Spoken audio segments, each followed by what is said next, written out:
आदिराशि सद्गुरुनाथ बालकृष्ण महाराज की जय। गुरु ब्रह्मा गुरु विष्णु गुरुदेव महेश्वरा, गुरु साक्षात परब्रह्म तस्मै श्री गुरु नमः। जय गुरुदेव। आप सबको सादर प्रणाम। ओम शांति।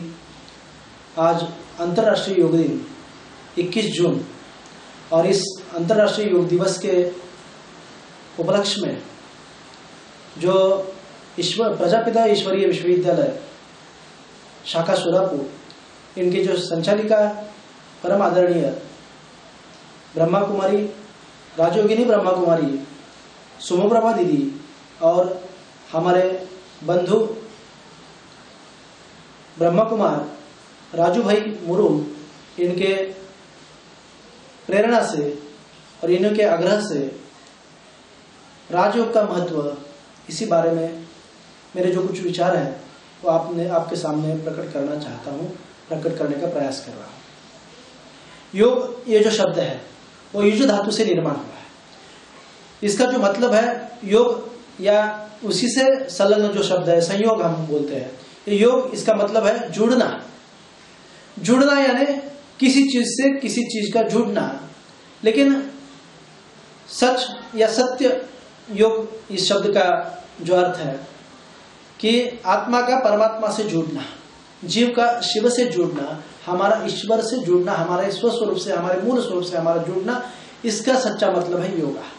लेकिन आजकल क्या हो गया है, योगा इस शब्द का जो अर्थ है वो हम बहुत सीमित कर रहे हैं। कुछ हमारी शारीरिक गतिविधियां, जिसको हम फिजिकल एक्सरसाइज बोलते हैं, उसका ही अर्थ हमें योगा इतना सीमित कर चुके हैं। लेकिन योगा इस शब्द का अर्थ उतना सीमित नहीं है, बल्कि हमारे पुराणों में, हमारे ग्रंथों में अष्टांग योग लिखा है। यम, नियम, आसन, प्राणायाम, प्रत्याहार, धारणा, ध्यान और समाधि, ये अष्टांग योग लिखा है। लेकिन आजकल क्या हो गया है, इसमें जो दो शब्द है उसके ऊपर पूरा लक्ष्य दिया जा रहा है। यानी कि ऐसा कुछ मानना हो रहा है, ऐसे कुछ लोग मान रहे हैं कि आसन और प्राणायाम, इसी में ही योग पूरा समाविष्ट हो गया है, इसमें ही पूरा योग का अर्थ समाविष्ट है। तो वैसा नहीं है। योग उससे भी बढ़कर है। या हम केवल एक या दो वाक्य में हमें योग का अगर डेफिनेशन करें, कुछ व्याख्या करना चाहिए, तो उसका व्याख्या ऐसा होना चाहिए कि जिस अवस्था में या जिसके कारण हमें हमारे मूल स्वरूप से एकात्मता प्राप्त होती है, जिससे हम हमारा देह भाव जो है, हमारी देह बुद्धि जो है, ये विसर्ग को, ये पूरी ये देह भाव की विस्मृति होकर हमारा जो मूल स्वरूप है उसका ज्ञान प्राप्त होता है, उसी अवस्था को योग कहते हैं। और यही योग हमारे पूर्वज जो साधु संत हो गए, जो बहुत बड़े सत्पुरुष हो गए, उनको यही योग का अर्थ जो है वो अभिप्रेत है। और जब हम फिजिकल योगा जिसको बोलते हैं, या हठ योगा बोलते हैं, या योगा का कुछ सीमित अर्थ करते हैं, उससे क्या हो जाएगा, हमारे तन को, हमारे शरीर को तंदुरुस्तता यानी आरोग्यता प्राप्त हो सकती है। लेकिन मन को आरोग्यता प्राप्त होने के कारण, मन को तंदुरुस्ती प्राप्त होने के लिए हमें ध्यान या मेडिटेशन करना जरूरी है। इससे क्या होता है, तो हमारा मन आरोग्य प्राप्त होता है, मन तंदुरुस्त रहता है, और जिसका मन तंदुरुस्त है उसका ही तन तंदुरुस्त हो सकता है। ये सर्वसाधारण नियम है और ये हमें समझना चाहिए। और इसके लिए हमें डेली जो राजयोग है, जिसको हम ध्यान बोलते हैं, मेडिटेशन बोलते हैं, वो हम डेली करना चाहिए। और वो योगा आज एक दिन किया और दूसरे दिन छोड़ दिया, ऐसा नहीं चाहिए। उसमें सातत्य होना चाहिए।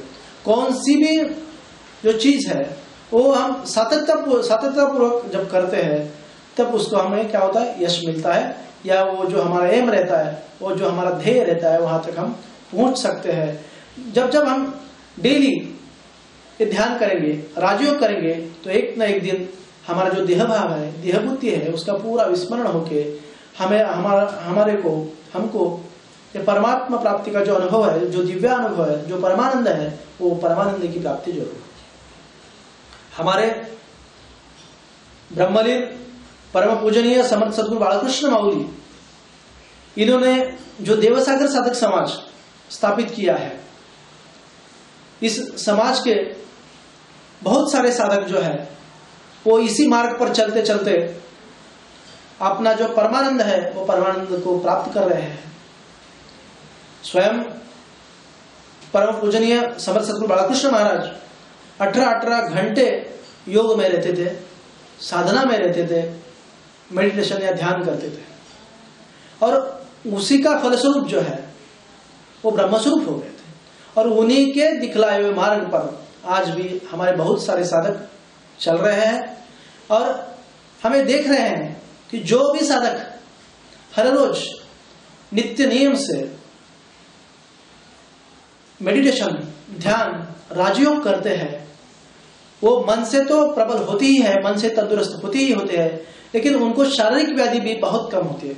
अब जैसे हम देख रहे हैं कि कोरोना का सभी तरफ बहुत बड़ा कहर हो रहा है, बहुत बड़ी प्रमाण में ये व्याधि सभी को बाधित हो रही है, सभी को बाधा कर रही है, लेकिन जो नियमित स्वरूप से ये राजयोग करता है, ये मेडिटेशन करता है, उसको ये व्याधि होने का संभव जो है बहुत ही कम है, या उसके वो व्याधि से होने वाली जो तकलीफ है वो बहुत ही कम है। इसीलिए इस योग दिवस के शुभ अवसर पर मैं आप सबको भी प्रार्थना करता हूँ, विनती करता हूँ, आप भी डेली थोड़ा समय के लिए तो मेडिटेशन या ध्यान करते रहिए, और अपने जीवन का जो परमानंद है उसको पाने की कोशिश करते रहिए, और वो परमानंद के स्वामी अपने आप बन सकते हैं। ये बहुत से लोगों ने हमारे यहाँ अनुभव किया है, वैसा ही अनुभव आप सब करेंगे। इतना ही आप सबसे मैं चाहता हूँ। इस ऑनलाइन सत्संग समागम में जुड़ने का जो अवसर प्राप्त हुआ उसके लिए हमारे बंधु राजू भाई, ब्रह्मा कुमार राजू भाई गुरु, इनके मैं और एक बार धन्यवाद प्रकट करता हूँ, और सबको सादर प्रणाम। जय गुरुदेव। ओम शांति।